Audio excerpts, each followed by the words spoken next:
Let's talk about the transition to the J3400 or NACS charging connector. Thanks to Hyundai, we know a little bit more about how this transition is going to go.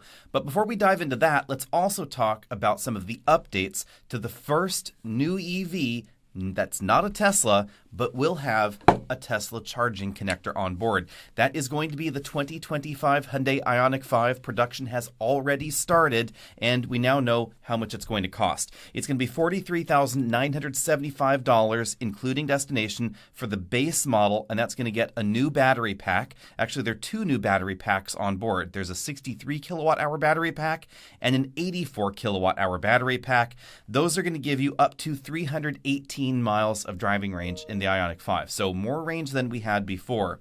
The bigger deal, of course, is the NACS charging connector and the charging times. And this is where we need to start diving into and dissecting things a bit more. Because of the bigger battery, it's going to take longer to charge even on a CCS station. So if you take your new model to a CCS station and you use the inverted adapter from this one, because it is going to have an NACS inlet, so you're going to have to use a CCS to NACS adapter to get the fastest charge times on your Ioniq 5. It will take 20 minutes. That's 2 minutes longer than last year because of the bigger battery to go 10% to 80%. But we now know how long it's going to take if you go to a Tesla supercharger station. According to the data here, it is going to go from 20 minutes to 24 minutes if you use a Tesla supercharger station and you have the base battery pack.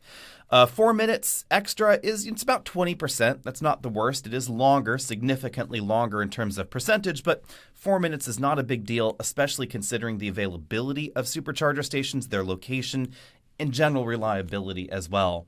The difference, I would say, is going to be with the bigger battery pack, the long-range pack, because that is going to take 50% longer on a Tesla supercharger station to go from 10% to 80%. 30 minutes instead of 20 minutes. That's a pretty substantial difference, and here's why. At the moment, Tesla's supercharger network, including seemingly all or at least most of the V4 stations out there, are not 800-volt native. They are still nominally 400 volts, which really means around 500-something volts. And bear in mind that EGMP, although they're calling it an 800-volt platform, it's not 800 volts. It's somewhere around the mid-600 range or so. At any rate, Tesla's supercharger network is not natively able to output the voltage required to charge this pack. So there's an onboard voltage conversion circuit in order to handle that conversion. And that conversion circuit has been updated for 2025. We now know more details on that.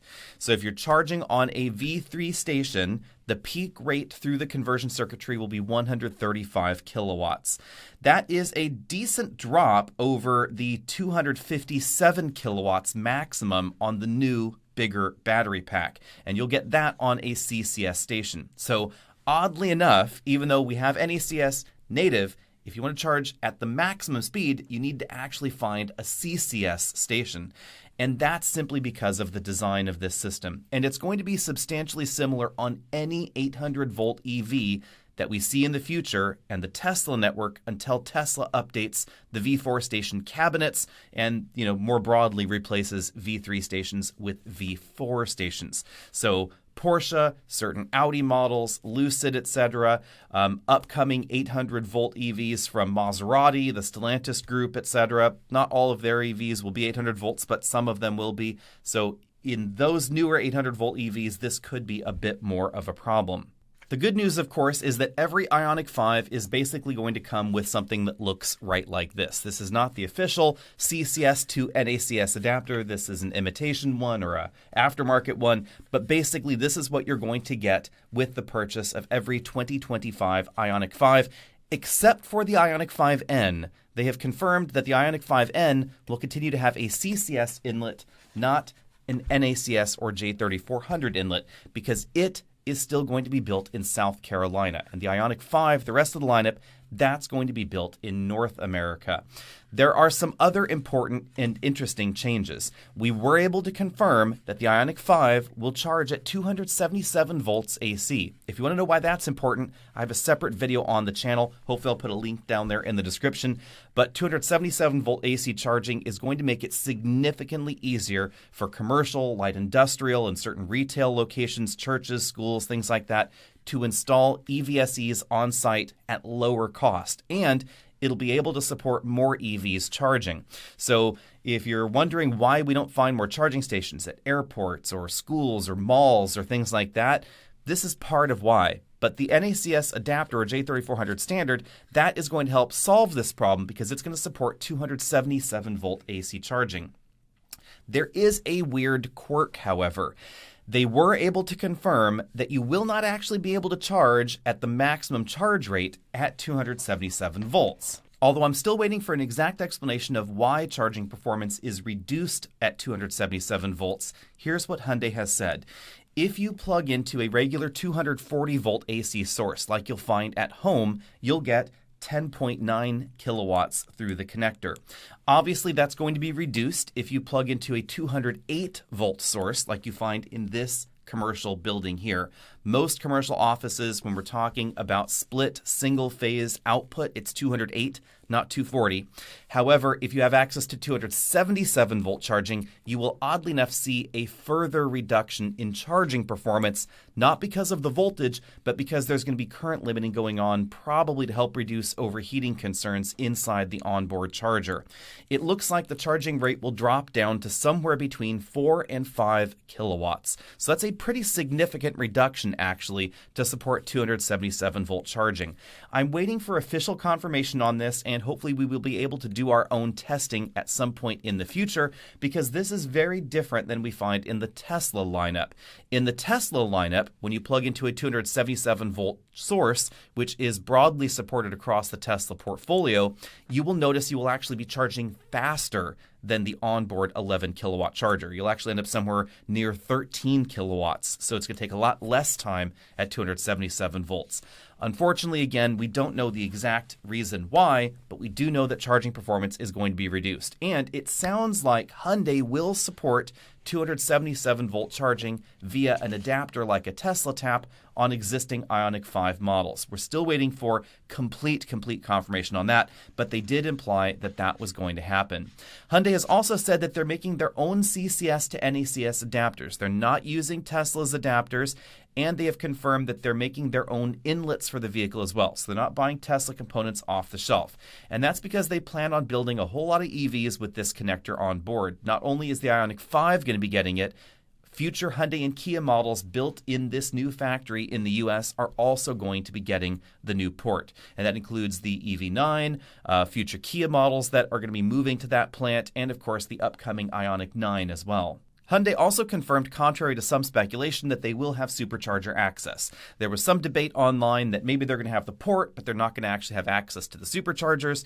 That's not true. They are getting supercharger access, and it's happening pretty quick. It's going to be early first quarter 2025, so right about the same time that these are going on sale.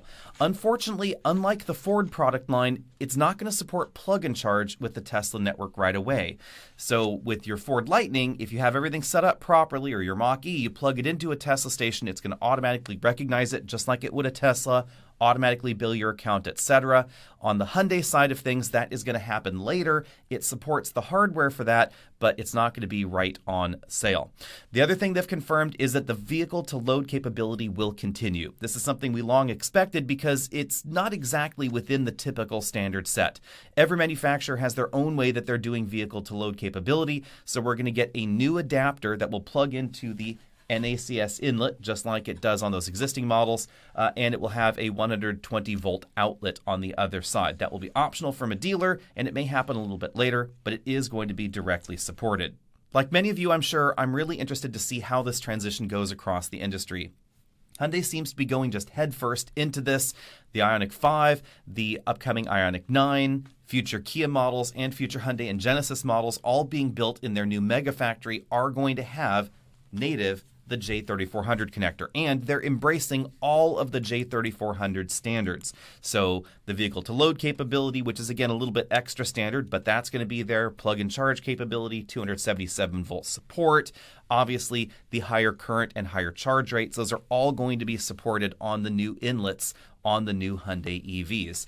And this also gives us a little bit of indication about how the industry is probably going to be supporting some of these different facets. For instance, we haven't been able to get confirmation from Ford or from Rivian about exactly how they're going to be handling the higher voltage AC charging, but this may give us some insight into that. Hyundai said that the schedule for doing this was incredibly compressed, and they did have to make some substantial changes to the onboard charger in the vehicle. But a lot of the charger electronics are common with the existing Ioniq 5, except where they needed to change because onboard Teslas, when you're applying DC power to the battery pack, the AC onboard charger, it is still connected to those same two input pins. So it just needs to be able to reject the DC power, and the existing AC charger was not designed for that. So they had to alter the design a little bit. But the core of the charger remains the same, and that's likely why charging speeds had to be reduced at 277 volts.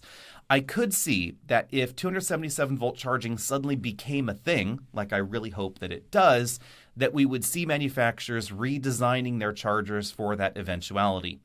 And of course, brand new charger designs could be designed from that or like that from the ground up. However, I could see a world also where General Motors, Rivian, Volvo, Polestar, etc., because of just their rapid adoption of the new charging standard, that they would just be changing the connector and they would be doing the same sort of basic minimalist changes to the onboard charging hardware that may not fully support those higher charging voltages, and as a result, lower charging speeds. That is definitely a bummer, because one advantage of the higher voltage charging out back would be employees wouldn't have to spend as much time connected to the charger, so not only do you not have to spend money on the transformer, not only does the cost of installation become less expensive and easier, etc., but you'd also be able to theoretically charge more cars during a business day, and that's not going to be the case if you actually cut your charge rate in half because, of course, the onboard charger has to derate the charging performance.